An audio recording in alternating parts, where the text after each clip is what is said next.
Friends, CGV में आपको NCERT की ऑफिशियल बुक इस चैनल पर पढ़ाई जा रही है। पेज संख्या 10 से आज शुरू करते हैं। हड़प्पा सभ्यता टॉपिक हम पढ़ा रहे हैं कक्षा 12 की NCERT से।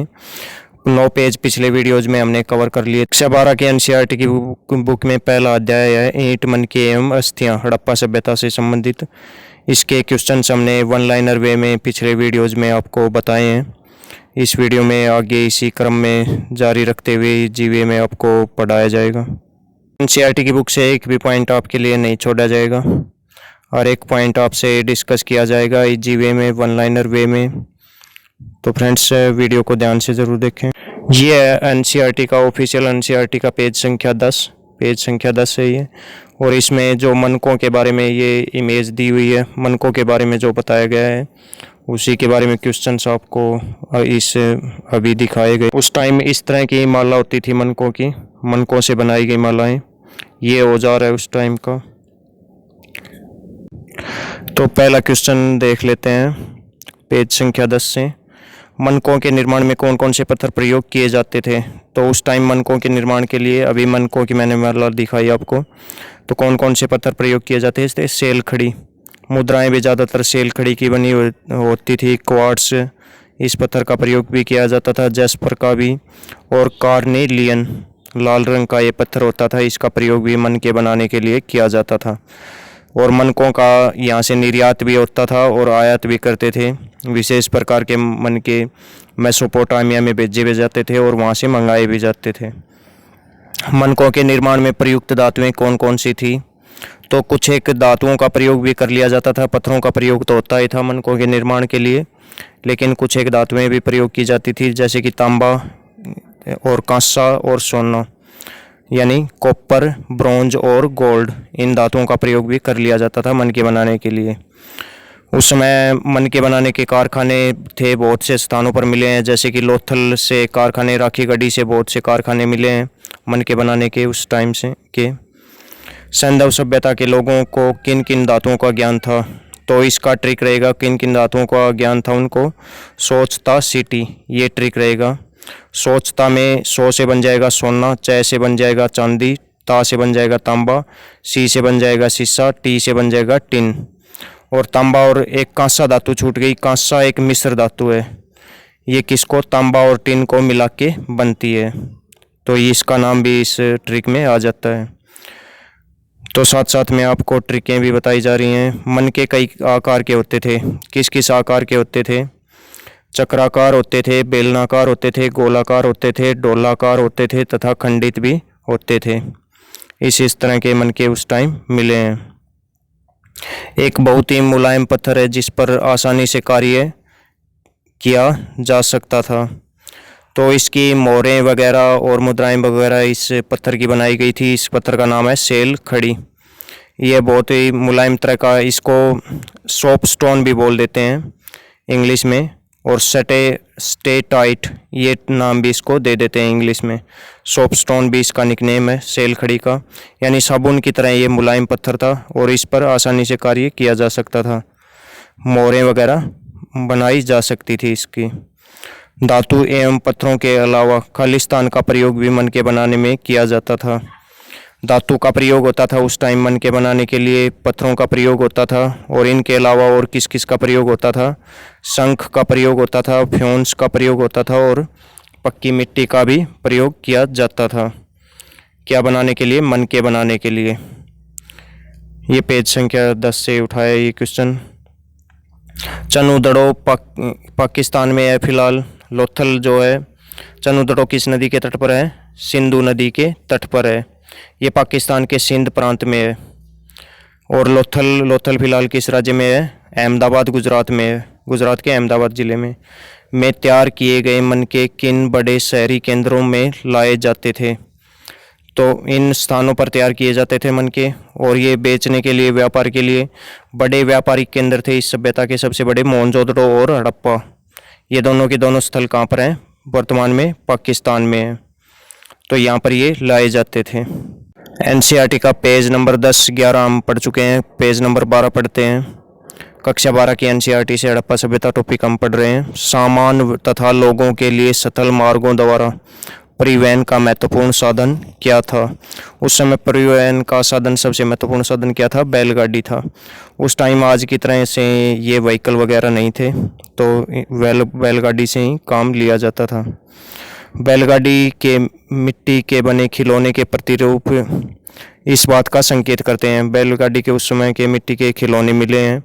यह उस समय परिवहन का एक प्रमुख साधन था। सबसे प्रमुख साधन उस समय परिवहन का क्या था? बैलगाड़ी। पेज संख्या 11 पर इन मर्दबांडों के चित्र दिए गए हैं।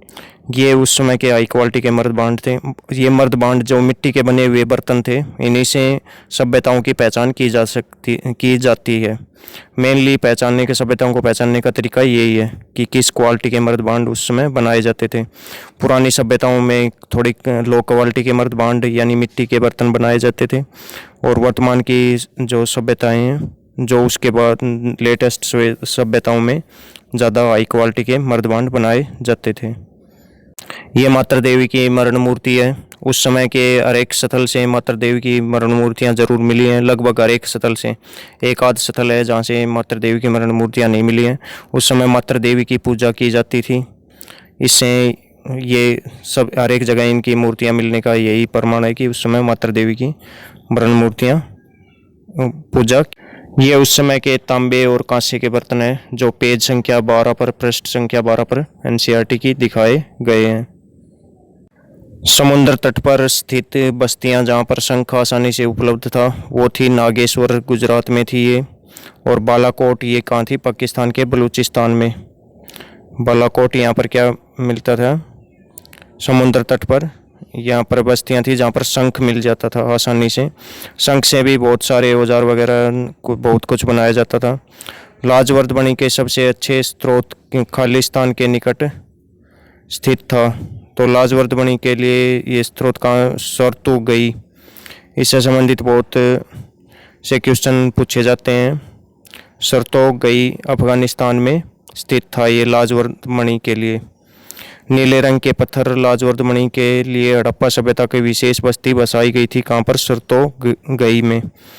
और ये अफगानिस्तान में एकमात्र स्थल था इसका, इस सभ्यता का, हड़प्पा सभ्यता का। ये स्पेशल इसी के लिए बद खसा नाम की एक यहाँ पर वो जगह थी जहाँ से लाजवर्दमणि, एक गुफा टाइप का एक ऐसी जगह थी जहाँ से लाजवर्दमणि पाई जाती थी। और ये कहाँ पर थी? सरतोगई स्थान है अफगानिस्तान में, वहाँ पर थी ये। नेक्स्ट, सेलखड़ी पत्थर कहाँ से मिलता था? सेलखड़ी जो विशेष प्रकार का पत्थर है जिसको सोपस्टोन भी बोलते हैं और सेटेटाइट भी इंग्लिश में बोल देते हैं उसको, ये कहाँ पर मिलता था? यानी ये मुलायम पत्थर था एक तरह का। दक्षिणी राजस्थान व उत्तरी गुजरात में ये मिलता था। धातुएं सबसे ज़्यादा मिलती थी कहाँ पर मिलती थी? राजस्थान में। उस समय राजस्थान धातुओं का भंडार था। जैसे कि वर्तमान में कौन सा राज्य है? झारखंड। झारखंड में सबसे ज़्यादा धातुएं मिलती हैं, और उस समय कहाँ पर मिलती थी? राजस्थान में धातुएं सबसे ज़्यादा मिलती थी। तांबा प्राप्त करने का प्रमुख स्थान उस समय कौन सा था? तो राजस्थान का जो खेतड़ी अंचल है वहाँ से उस समय तांबा प्राप्त किया जाता था। वर्तमान में भी इसी जगह से तांबा बहुत ज़्यादा प्राप्त किया जाता है। यहाँ पर खेतड़ी अंचल में, यहाँ पर खेतड़ी ज़िले में एक स्थान है कोप्पर। कोप्पर एक स्थान का नाम है, तांबे के नाम पर ही उस स्थान का नाम रखा गया है।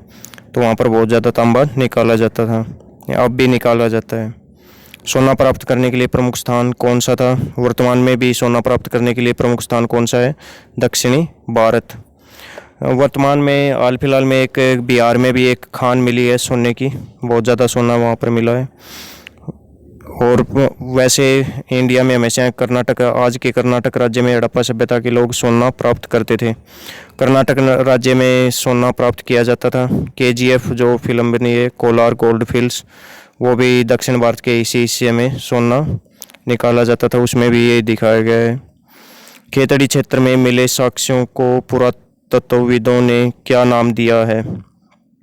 जो खेतड़ी क्षेत्र में साक्ष्य मिले हैं उनको नाम दिया है गणेश्वर जोधपुरा संस्कृति। एक और संस्कृति का नाम दिया है उसका ये हड़प्पा सभ्यता से मिलती जुलती दूसरी संस्कृति थी, क्योंकि इस संस्कृति के विशिष्ट मर्दबांड हड़प्पाबाई मर्दबांडों से थोड़े भिन्न थे। तो इन मर्दबांडों के आधार पर ही सभ्यताओं में अंतर किया गया है कि कौन सी सभ्यता के हर एक सभ्यता के मर्दबांड मर्दबांड यानी मिट्टी के बर्तन, जो खाने पीने के लिए मिट्टी के बर्तन होते थे, उन बर्तनों में अंतर पाया जाता था। इसी कारण से इस सभ्यता को हड़प्पा सभ्यता से अलग किया गया है। किस संस्कृति के लोगों के पास तांबे की वस्तुओं की असाधारण संपदा मिली है? तो तांबे की वस्तुओं की असाधारण, क्योंकि इनके पास तांबे के विशेष भंडार थे। गणेश्वर जोधपुरा सभ्यता, ये खेतड़ी रीजन में राजस्थान के में, यहाँ पर इस क्षेत्र के निवासी हड़प्पा सभ्यता के लोगों को तांबा बेचते थे। ऐसा मान लिया गया है कि ये निर्यात करते थे हड़प्पा सभ्यता के लोगों को तांबा। अनुमान के आधार पर ऐसा बोला गया है। एनसीईआरटी का अब पेज संख्या 13 और 14 देख लेते हैं। इन पेजों पर क्या क्या चित्र दिए गए हैं। ये उस समय का नक्शा है। उस समय जो हड़प्पा सभ्यता है उसको क्या नाम दिया जाता था? मेलुआ बोला जाता था। विदेशी किस नाम से जानते थे इसको? मेलुआ। ये मेसोपोटामिया की जो सभ्यता थी वहाँ से पता लगा है। ये नगर हैं उनके। और ये ओमान से मिला हड़प्पाई मर्तबान, यानी ओमान के साथ उनके व्यापारिक संबंध थे, तो वहाँ भी इनकी चीज़ें पहुँच जाती थी। और ये बेलनाकार मोहर है। मेसोपोटामिया की एक विशिष्ट बेलनाकार मोहर है, परंतु इस पर बना कुबड़दार वृषभ चित्र सिंधु क्षेत्र से लिया प्रतीत होता है। तो कुछ एक इन सभ्यताओं के आपस में जो व्यापारिक संबंध थे, इस कारण से कुछ एक जो संस्कृति का आदान प्रदान भी हुआ है। ये उस समय की बैरिन की मोहर है। इस पर हड़प्पावाई जो है हड़प्पावाई छाप इस पर मिलती है। और ये एक मोहर है एक और, इस पर यातायात का साधन किस तरह, नाव का चित्र इस पर मिला हुआ है। तो यातायात के साधनों के बारे में डिस्कस करेंगे अब। हड़प्पा सभ्यता के लोग तांबा खेतड़ी से आयात करते थे, खेतड़ी राजस्थान से, के अलावा किस देश से आयात करते थे? तो ओमान देश से भी ये आयात करते थे। इसी कारण से इनकी चीज़ें जो मैंने फ़ोटो में दिखाई, इनकी चीज़ें ओमान देश में मिली हैं। ओमान देश की वर्तमान में राजधानी है मस्कट। मेसोपोटामिया की सभ्यता से प्राप्त लेखों में मेलुआ शब्द किससे संबंधित है? मेसोपोटामिया की जो सभ्यता के जो लेख हैं वो पढ़ लिए गए हैं, तो उनमें मेलुआ शब्द का प्रयोग किया गया है। मेलुआ शब्द का मतलब है हड़प्पा सभ्यता से मतलब है कि हड़प्पा सभ्यता के क्षेत्रों के लिए इस शब्द का प्रयोग किया जाता था। अभी मैंने आपको बताया भी है। प्राचीन समय में दिलमून किस क्षेत्र को बुलाते थे? तो दिलमून अभी मैंने चित्रों में बताया, दिलमून में जो साक्ष्य मिले हैं, तो बैरिन क्षेत्र को, बैरिन की मनामा राजधानी है, बैरिन क्षेत्र को क्या बोलते थे? दिलमून बोलते थे प्राचीन समय में। बैरिन की राजधानी मनामा, ओमान की राजधानी का नाम है मस्कट। हड़प्पा सभ्यता की लिपि जो है वो पढ़ी नहीं गई है, इसी कारण से इसको आद्य ऐतिहासिक युग में रखा गया है। लेकिन मेसोपोटामिया की लिपि पढ़ ली गई है, इसी की समकालीन सभ्यता थी ये। इस यहाँ से प्राप्त लेखों में मगान किस देश के लिए प्रयुक्त नाम है? तो मगान ओमान देश के लिए प्रयुक्त नाम है। उस समय मगान शब्द का यूज किया गया है इस देश के, इस क्षेत्र के लिए। मेसोपोटामिया के स्थलों से मिले तांबे में किस धातु के अंश मिले हैं? तो तांबे में किस धातु के अंश मिले हैं उस समय के? निकिल। कहाँ से? मेसोपोटामिया से। मेसोपोटामिया वर्तमान के इराक और ईरान का कुछ क्षेत्र इस सभ्यता के अंतर्गत आता था। मेनली इराक का क्षेत्र मेसोपोटामिया की सभ्यता के लिए। इस सभ्यता को पुराना नाम सुमेरिया की सभ्यता भी बोलते थे। सुमेरियन सिविलाइजेशन भी इसी का ही नाम था। किस देश के लेखों में मेलुआ को नाविकों का देश बताया गया है? तो मेलुआ जो भारतीय हड़प्पा सभ्यता, मेलुआ का मतलब है यहाँ से हड़प्पा सभ्यता, हड़प्पा सभ्यता को नाविकों का देश बताया है इसने। किसने? मेसोपोटामिया की सभ्यता ने। ओमान, बैरिन और मेसोपोटामिया के साथ हड़प्पाई क्षेत्र का संपर्क सामुद्रिक मार्ग से था। तो इन देशों के साथ जो हड़प्पा सभ्यता के जो लिंक थे, मैंने जैसे मोर आपको दिखाई थी, उसमें नाव का चित्र बना हुआ था, तो उससे ये साबित होता था कि पानी के जरिए, नाव के द्वारा, समुद्र के द्वारा, समुद्री मार्ग से इन देशों से कांटेक्ट था हड़प्पाई लोगों का। प्रश्न संख्या 14 ही हम पढ़ रहे हैं। मेलुआ के विषय में एक मेसोपोटामियाई मिथक यह बताता है, तुम्हारा पक्षी हाजा पक्षी हो, उसकी आवाज़ राजप्रसाद में सुनाई दे। ये मेसोपोटामिया के बारे में उनके मेसोपोटामिया में मेलुआ के बारे में ये विचार थे उनके। मेसोपोटामिया के जो लोग हैं अपने लेखों में इस तरह से लिखते हैं। मेलुआ यानी हड़प्पा के क्षेत्रों को, हड़प्पा सिंधु घाटी सभ्यता के रीजन को। पुरातात्विकविदों के अनुसार आजा पक्षी कौन सा था? तो आजा पक्षी यहाँ पर कौन सा है? मोर था। मोर सबसे ज़्यादा इनको यहाँ पर दिखाई दिया था इस सभ्यता में। और मेसोपोटामिया को मेलुआ से कौन कौन सी वस्तुएं प्राप्त होती थी? तो मेलुआ यानी हड़प्पा सभ्यता से, सिंधु घाटी सभ्यता से कौन कौन सी वस्तुएं प्राप्त उत्पाद के रूप में प्राप्त होती थी?